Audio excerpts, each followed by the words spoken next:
জামিনে মুক্তির পর মোহনপুর থানা পুরানোর মামলায় কারা ফটক থেকে ফের গ্রেফতার সাবেক এমপি আবুল কালাম আজাদ।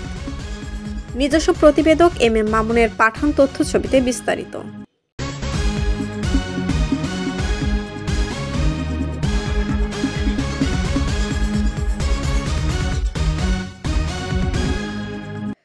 রাজশাহী ৪ বাগমারা আসনের সাবেক সংসদ সদস্য আবুল কালাম আজাদ জামিনে মুক্তির পর কারা ফটক থেকে ফের গ্রেফতার হয়েছেন। বুধবার রাত ৮টার দিকে রাজশাহী কেন্দ্রীয় কারাগার থেকে মুক্তির পরই তাকে গ্রেফতার করে জেলা গোয়েন্দা পুলিশের কার্যালয়ে নেওয়া হয়। এ সময় কারা ফটকে তার উপর হামলার চেষ্টা করা হয়। পরে তাকে রাজশাহী মোহনপুর থানা পুরানো নাশকতার মামলায় তাকে গ্রেফতার দেখানো হয়েছে। গত বছরে ৩ আগস্ট সরকার বিরোধী আন্দোলনের সময় থানায় হামলা ও অগ্নিসংযোগ করা হয়।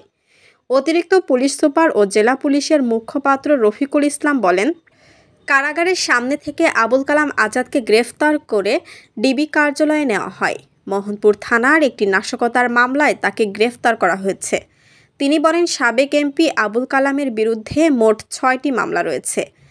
এর মধ্যে 5টি মামলা বৈষম্য বিরোধী আন্দোলনে হামলার ঘটনায়। আরও অপর মামলাটি দুর্নীতি দমন কমিশনের। উচ্চ আদালত থেকে তিনি সব মামলার জামিন নেন।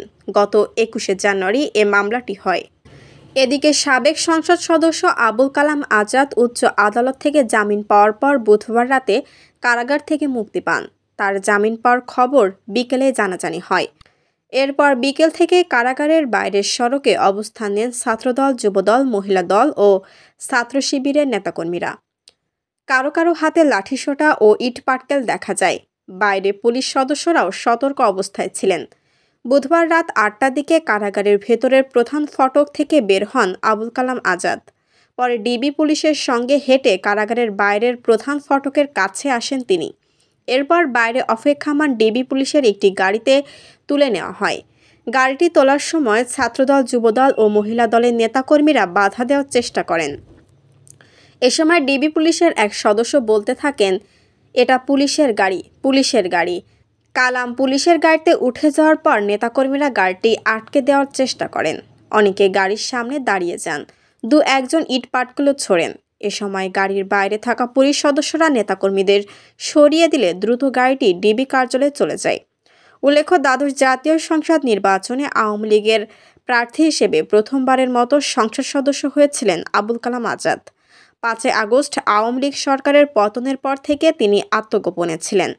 গত বছরের ২ অক্টোবর রাতে র্যাব সদস্যরা রাজধানীর মিরপুরের শেওড়াপাড়া এলাকা থেকে তাকে গ্রেফতার করে। এরপর থেকে তিনি কারাবন্দী ছিলেন। শিলা আক্তার, ডেস্ক রিপোর্ট, চ্যানেল এ নিউজ।